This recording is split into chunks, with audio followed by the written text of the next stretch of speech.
Hi YouTube, my name's Jeff and I'm the Veg All Guy. My son asked me to cast him an OVERWATCH coin the other day, and I'll be honest, I wasn't sure what that was. So for those like me, Overwatch is a phenomenally popular team-based game by Blizzard Entertainment, and I think I can see the appeal. This is an Overwatch coin, and that's what I'll be making today. Now, there are already versions of this out there on Thingiverse, but for me these all seemed a little bit large for a coin, so I made my own STL file with Design Spark Mechanical, which is free software. I don't own a 3D printer, but I was able to get the coin printed at 3D Hubs, and here it is. And any normal parent would leave it there, but I don't need many excuses to do a little metal casting, so I sanded this down and added a little car body filler in places. I'm still fighting an ongoing battle with lost wax casting, so my next step was to produce a silicone mould. I took the top of an aerosol can and drilled a finger-sized hole in it, then stuck the 3D coin over the hole with plasticine, modelling clay or whatever you want to call it. This keeps things watertight but allows me to push the silica out once things have set. I mixed up some mould making silicone and poured this on. Then I placed it in my vacuum chamber to pull out all the bubbles. The next day I pushed out the silicone mould and trimmed away the excess with scissors. I then heated this with a hairdryer, poured in some molten casting wax, swirled this around for a few seconds and then emptied it out. I let this cool off for a few moments and repeated the process until all of the details were filled in. After this was topped off and allowed to set, I was able to pull out the wax pattern. Well, actually, I pulled out 4 patterns, as today it's going to be a 3-for-1. I decided to do 3 casting experiments at once, but made 1 extra coin as a just in case. For the first coin, I moulded this teardrop shaped lump of wax. I applied the heat from a soldering iron across this and was able to produce a pouring basin. By rolling up the metal from an old drinks can, I was able to mould this tapered sprue from wax. Using the heat of an alcohol burner, I melted a couple of wax sprues on the back of the first coin. Then everything got attached to a scrap board. So there's the pouring basin, leading down to the tapered sprue, which in turn attaches via a gentle curve to the coin, which is attached to a vent. Now the wax coin isn't perfect. Like all the coins, it has some small wax repairs. This arrangement was surrounded by an ordinary food can and then by plaster investment. The other 2 coins were placed face up on another board.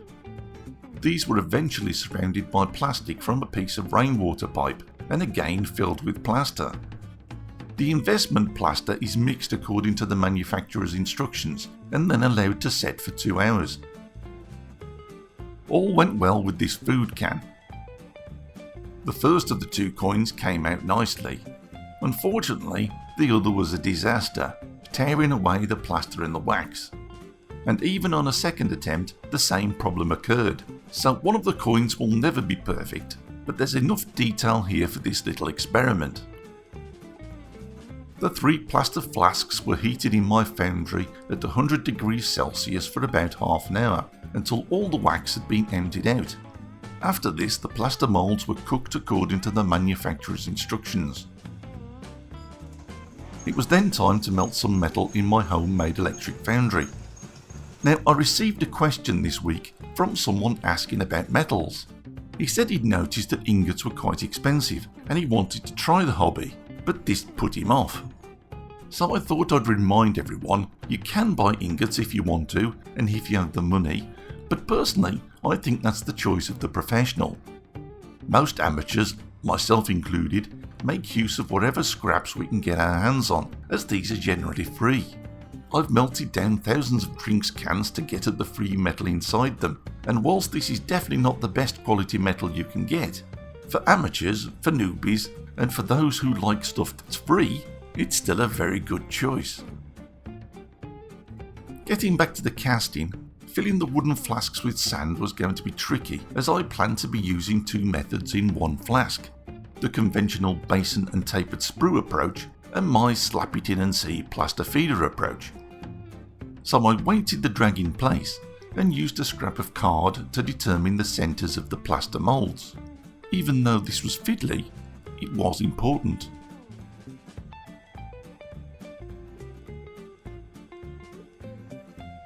I then added green sand and packed this carefully around the plaster patterns with my fingers, compressing the sand gently so that it firmed up and gripped the plaster shapes. Once I was happy the sand was binding things together nicely, I was able to remove the weights and add more sand. I was then able to gently ram with the handle of my rubber mallet. Remember, there's no need to ram the sand too hard. Its job is to hold the plaster patterns in place, and it will do that without excessive ramming. The drag was eventually fully filled and the sand was scraped level with the top and then placed to one side. Working on the cope now, I weighted down the corners again to help things stay stable, and I used the same cardboard jig to work out where the centre of the plaster patterns was, marking this with a pen. The coin is fairly small, so I felt that vents wouldn't be necessary, but I used one of my plaster of Paris vents to act as a feeder. I taped around this to prevent the plaster from absorbing moisture from the sand, and the pink paper cover helps to keep the sand out. This is a tapered sprue I made especially. Waving this around I felt a bit like Harry Potter if I'm honest. I repositioned this a couple of times before I was happy. I filled in with more green sand and packed things down as best I could. Once filled, I scraped the top level. The cope was gently placed on top of the drag and the sprue was pushed down slightly to mark the sand underneath. I then separated the two halves of the flask. I cut a small runner from the base of the sprue over to one of the coins. In this case, it's the less detailed one. I firmed up the sand with my fingers. I lowered the cope back down and pulled free the tapered sprue. I used a chunk of plastic pipe to cut out a basic basin shape. I then joined this with the sprue and created a gentle curved ridge with my fingers.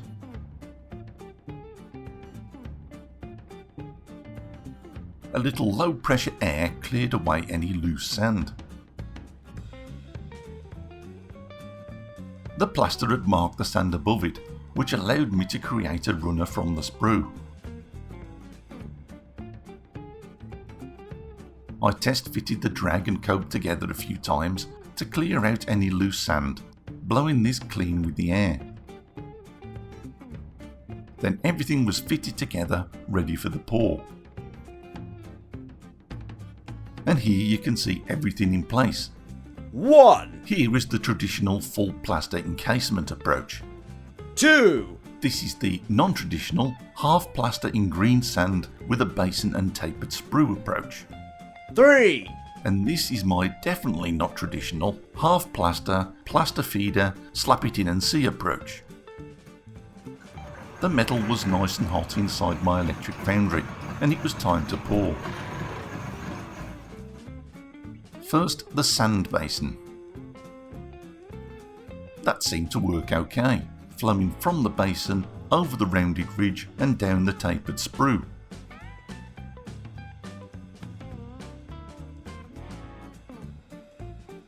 Next it was the canned coin. The metal went into the basin and over the ridge, but I couldn't really be sure if anything had gone down the sprue. Certainly nothing popped up the small vent. Last was my plaster feeder, and that one demanded attention. There was liquid metal chaos as the gases and metal competed for space at the bottom. There's certainly something trying to get out of the metal. I suspect using one of my plaster vents instead of the much wider feeder caused a volcano-like reaction. lots of energy in a confined space and no way out but up. Just a few minutes later, I took the canned coin and plunged it into the water. Now I like this bit. The hot plaster tears itself apart within the water, and it's much better than hammering on cold plaster.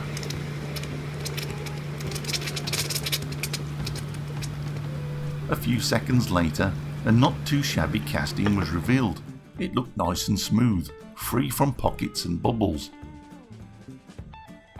I waited a good hour before pulling the wooden flasks apart, and things weren't looking too bad with these coins either. With everything brushed and washed free of plaster and sand, I was able to take a closer look. What? The full plaster encasement, the traditional approach, looked quite nice.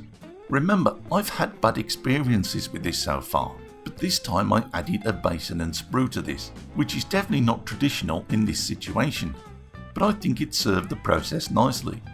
I suspect the pour was gentle and slow and everything looks nice and clean. No pockets, no porosity. There's a tiny hint of detail, but not much. Hardly any if I'm honest. The vent did work, but it froze before hitting the surface, and you can clearly see the classic basin and sprue setup. Talking of which, next came the basin and sprue in sand coin. Now whilst this was never destined to be great because of the spoiled plaster mould, there's far more going on than that. That's either a lot of sand or a lot of porosity, but I was very careful with the sand this time. The basin and sprue look pretty good, so that worked okay, and the drop isn't much more than 50mm, in line with Campbell's casting rules. But for me, this doesn't seem to have worked very well at all. 3. Lastly is my slap it in and see coin, and I am being deliberately flippant with the name there, but the results are quite shocking. Look at the detail here. It's by far the best of the three. There looks like a little roughness, but that's actually the wax repairs. And yes, there is either sand or porosity there, but it's much less than in the last coin.